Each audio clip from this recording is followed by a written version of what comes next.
Hello student, now we are going to discuss chapter 7 of class 10th, that is control and coordination.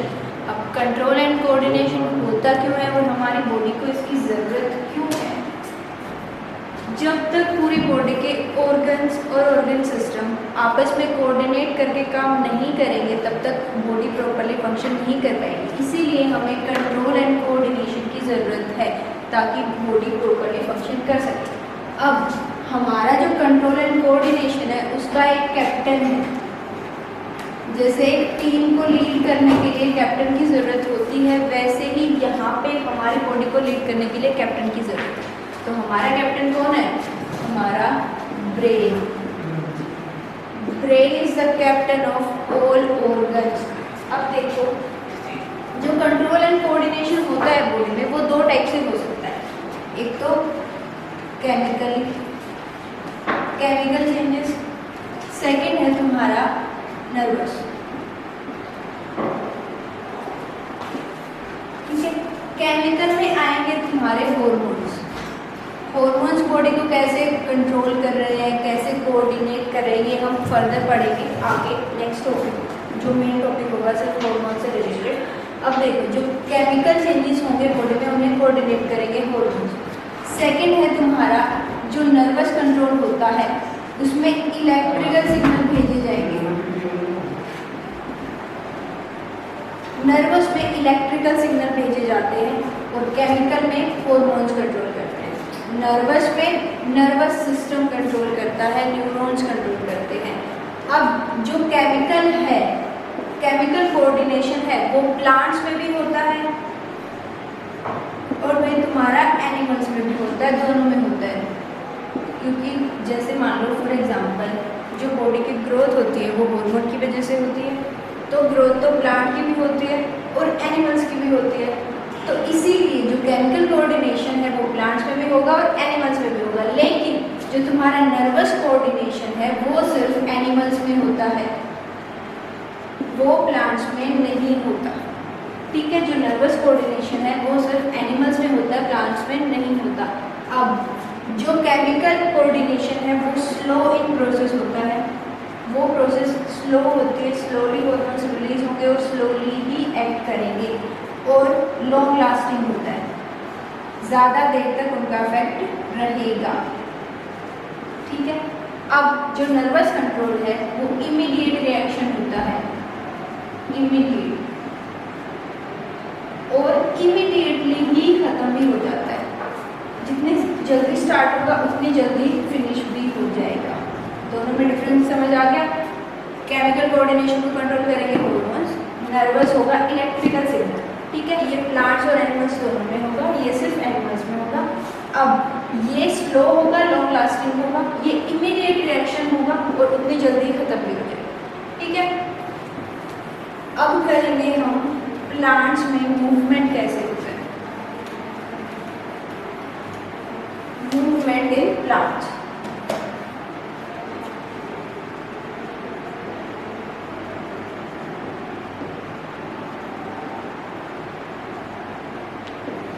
Plants में movement कैसे होता है? दो type से हो सकता है, ट्रॉपिक मूवमेंट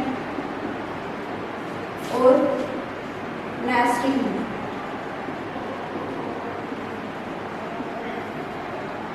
ठीक है, tropic movement and nastic movement. जो ट्रॉपिक मूवमेंट होगा वो डायरेक्शनल होगा, जो नेस्टिक होगा वो नॉन डायरेक्शनल होगा।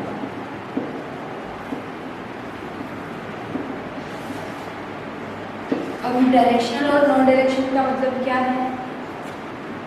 Movement of plant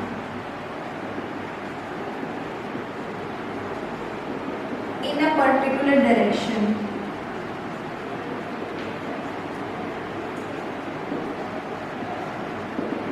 in a response to the stimulus.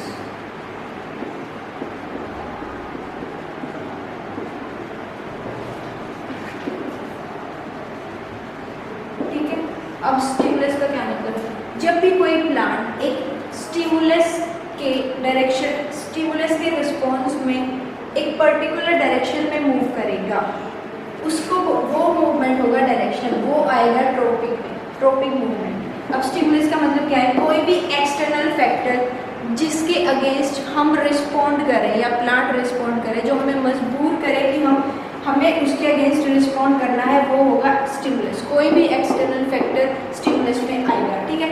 जब भी प्लांट का कोई भी एक्सटर्नल फैक्टर आता है जिसके अगेंस्ट वो रिस्पॉन्ड करे, लेकिन एक पर्टिकुलर डायरेक्शन में, वो होगा तुम्हारा डायरेक्शनल मूवमेंट। फॉर एग्जांपल, जैसे एक है तुम्हारा जियोट्रोपिज्म, ठीक है। जियोट्रोपिज्म, जियो का मतलब होता है अर्थ, अर्थ से रिलेटेड है, ठीक है। जियोट्रोपिज्म का मतलब है जब प्लांट अर्थ के रिस्पॉन्ड में, अर्थ के स्टिमुलस की वजह से रिस्पॉन्ड करेगा, वो आएगा जियोट्रोपिज्म। जैसे जो प्लांट की स्टेम होती है, जो प्लांट की स्टेम होती है वो अर्थ की साइड ग्रो करती है या अर्थ के अगेंस्ट ऑपोजिट डायरेक्शन में ग्रो करती है। जो स्टेम होती है वो अर्थ के ऑपोजिट डायरेक्शन में ग्रो करती है, लेकिन डायरेक्शनल चेंज तो हुआ अर्थ के ऑपोजिट, ठीक है। और जो रूट होगी, जो वो अर्थ की साइड ग्रो करती है, मिट्टी की साइड ग्रो करती है, मिट्टी वाले डायरेक्शन में, सेम डायरेक्शन में, ठीक है। तो ये क्या हो गया? जियोट्रोपिज्म में। अब जैसे स्टेम का डायरेक्शन जो था वो ऑपोजिट था अर्थ के डायरेक्शन से, जैसे अर्थ नीचे, स्टेम ऊपर की साइड ग्रो कर रही है, ठीक है। तो इसको बोलेंगे हम नेगेटिव जियोट्रोपिज्म, ठीक है। अब जो रूट था सेम डायरेक्शन था, जहाँ पे अर्थ थी उसी डायरेक्शन में वो ग्रो कर रही थी, इसको बोला हमने पॉजिटिव जियोट्रोपिज्म, ठीक है यहाँ तक। अब सेकंड है तुम्हारा, जियोट्रोपिज्म हो गया।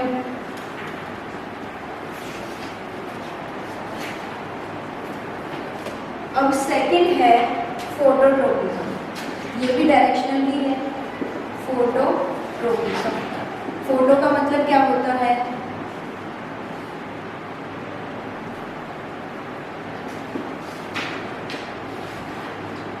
फोटो का मतलब होता है लाइट। जब या तो प्लांट लाइट की साइड रिस्पॉन्ड करे या उसके अगेंस्ट रिस्पॉन्ड करे, उसकी अगेंस्ट डायरेक्शन में, ऑपोजिट डायरेक्शन में, तो वो आएगा फोटोट्रोपिज्म। जैसे फॉर एग्जांपल कोई भी एक प्लांट है,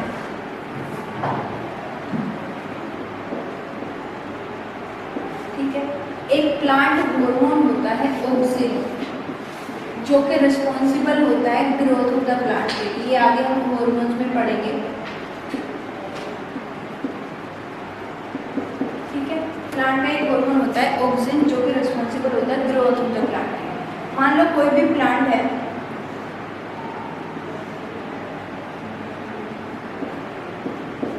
ठीक है, कोई भी प्लांट है, मान लो यहाँ से लाइट आ रही है,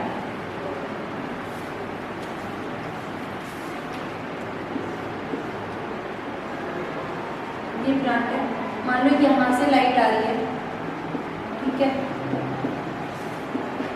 ये ऑक्सीजन ग्रोथ के लिए रिस्पॉन्सिबल तो होता है, लेकिन लाइट सेंसिटिव होता है।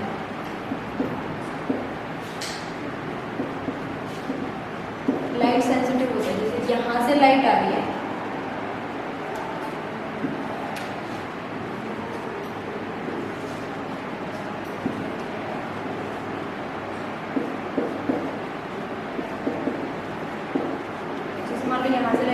ऑक्सीजन यहाँ पे सिंथेसाइज हो रहा है, ठीक है।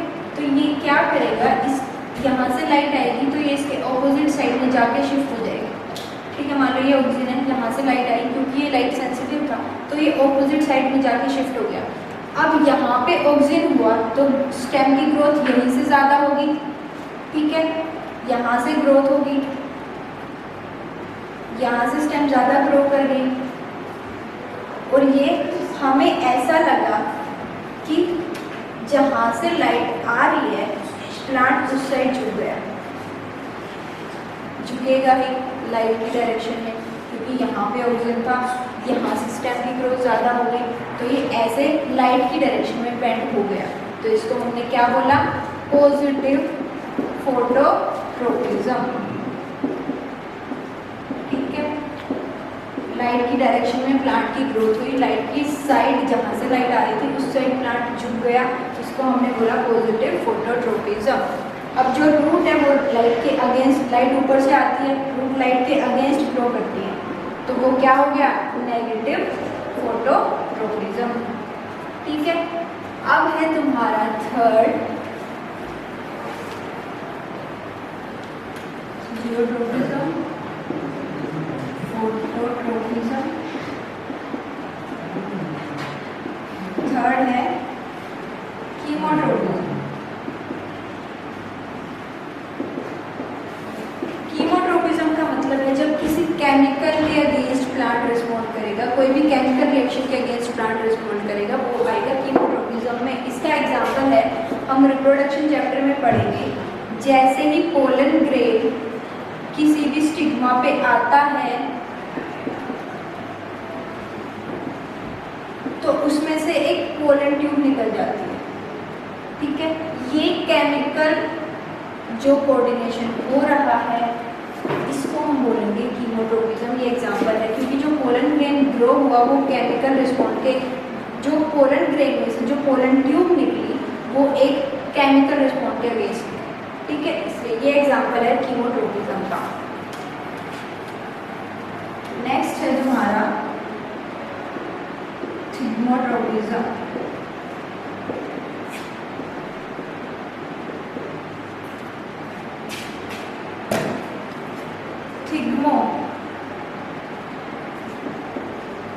थिग्मो का मतलब होता है टच। जब टच कोई स्टिमुलस आएगा उसके अगेंस्ट उस डायरेक्शन में प्लांट रिस्पॉन्ड करेगा, वो आ जाएगा तुम्हारा थिग्मोट्रोपिज्म में। जैसे बहुत सारे प्लांट्स होते हैं जो कि जिन्हें टच की ज़रूरत होती है ग्रो करने के लिए, जैसे जैसे जहाँ जहाँ, जैसे कोई भी बेल वाला प्लांट होता है, ठीक है, जहाँ जहाँ उन्हें टच मिलेगी वो वहीं वहीं ग्रो करते चले जाएंगे, चाहे वो टच करने तक जा रही। ठीक है, ये हो गया तुम्हारा थिग्मोट्रोपिज्म। अब आता है लास्ट हाइड्रोट्रोपिज्म।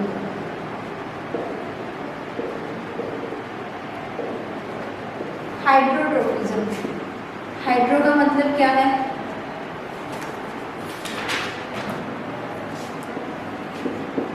हाइड्रो का मतलब है वाटर। जब वाटर के डायरेक्शन में या वाटर के ऑपोजिट डायरेक्शन में प्लांट रिस्पॉन्ड करेगा उसको, वो आएगा तुम्हारा हाइड्रोट्रोपिज्म में। ठीक है, ये था मूवमेंट इन प्लांट्स। अब नर्वस सिस्टम जो ह्यूमंस में होता है, मेन चैप्टर स्टार्ट हो रहा है तुम्हारा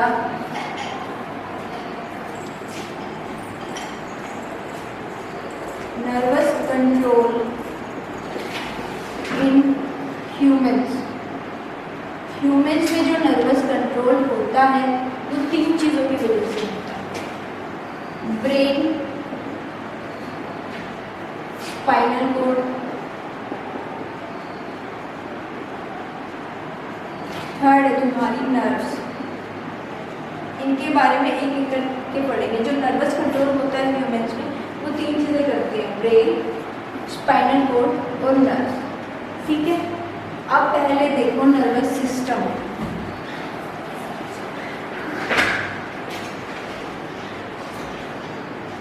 जो नर्वस सिस्टम है दो टाइप का है, सेंट्रल नर्वस सिस्टम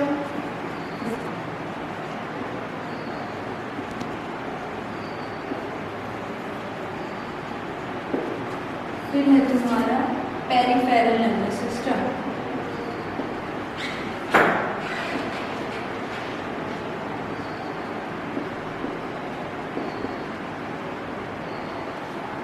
दो टाइप से है, central nervous system, peripheral nervous system.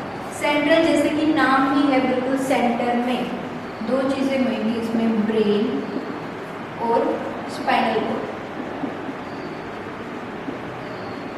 ठीक है, ब्रेन सेंटर में है, ब्रेन के बिल्कुल पीछे से, यहाँ से पीछे से होती है तुम्हारी स्पाइनल कॉर्ड। ठीक है। तो सेंट्रल वाला नर्वस सिस्टम हो गया सेंट्रल नर्वस सिस्टम, उसमें आ गया ब्रेन और spinal cord. Peripheral nervous system क्या काम करता है? पेरिफेरल नर्वस सिस्टम जो है वो कोऑर्डिनेट करता है between central nervous system and the body, ठीक है। पेरिफेरल नर्वस सिस्टम क्या करता है?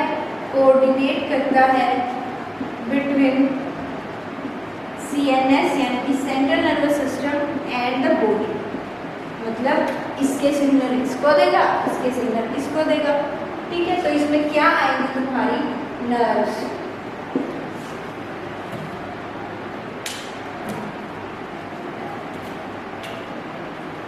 अब पेरिफेरल नर्वस सिस्टम दो टाइप का होता है।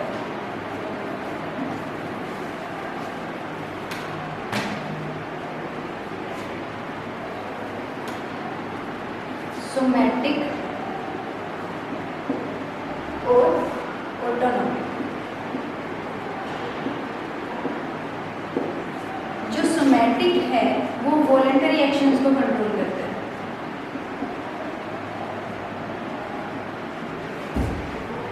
जो ऑटोनॉमिक है वो इनवॉलंटरी एक्शंस को कंट्रोल करता है।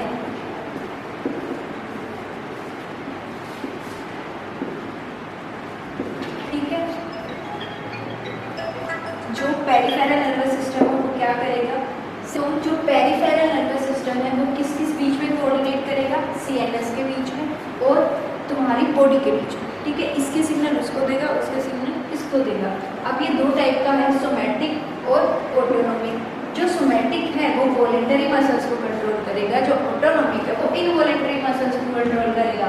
वॉलंटरी और इनवॉलंटरी हमने क्लास 9 में भी पढ़ा था। वॉलंटरी वो मसल्स जो हमारे कंट्रोल में होती हैं, जैसे हाथ और पैरों की मसल्स, हम जब चाहे हिला सकते हैं, जब चाहे स्टिल रह सकते हैं। इनवॉलंटरी वो एक्शंस जो हमारे कंट्रोल में नहीं होते हैं, जैसे कि जो मसल्स होती हैं, हार्ट की मसल्स हो गई और इंटेस्टाइन की मसल्स होगी, वो हमारे कंट्रोल में नहीं है। प्यूपिल ऑफ द आई हमारे कंट्रोल में नहीं है, तो वो किस में आएगा? सारा ऑटोनॉमिक में, ठीक है। अब मेन चीज़ जो है पेरिफेरल नर्वस सिस्टम की, क्योंकि ये CNS और बॉडी के बीच में कोऑर्डिनेट करता है, तो इसमें क्या आएंगी? तुम्हारी नर्व्स। तीन चीज़ों से मिलके जो था हमारा कोऑर्डिनेशन हो रहा था, नर्वस कोऑर्डिनेशन ह्यूमंस में, ब्रेन, स्पाइनल कॉर्ड और नर्व्स। अब नर्व्स दो टाइप की होती हैं, क्रेनियल नर्व्स और स्पाइनल नर्व्स, ठीक है। क्रेनियल नर्व्स और स्पाइनल नर्व्स। क्रेनियल नर्व्स कहाँ से अराइज होती हैं? ब्रेन से। Arises from brain. जो क्रेनियल नर्व्स होती है वो ब्रेन से निकलती है और ब्रेन में ही होती है, ओनली ब्रेन में होती हैं और किसी बॉडी पार्ट में नहीं होती। अब जो स्पाइनल नर्व्स हैं वो कहाँ से निकलती हैं? जैसा कि नाम है, अराइजेज फ्रॉम स्पाइनल कॉर्ड, ठीक है। जो स्पाइनल नर्व्स हैं वो स्पाइनल कॉर्ड से निकलती हैं, जो क्रेनियल नर्व्स हैं वो ब्रेन से निकलती हैं। और जो स्पाइनल नर्व्स हैं वो ब्रेन के अलावा पूरी बॉडी में, बॉडी के हर पार्ट में होती है। निकलती स्पाइनल कॉर्ड से लेकिन होती हर बॉडी पार्ट में है, ठीक है। अब हम 1 बाय 1 इन तीनों को पढ़ेंगे। सबसे पहले हम करेंगे brain in our next video.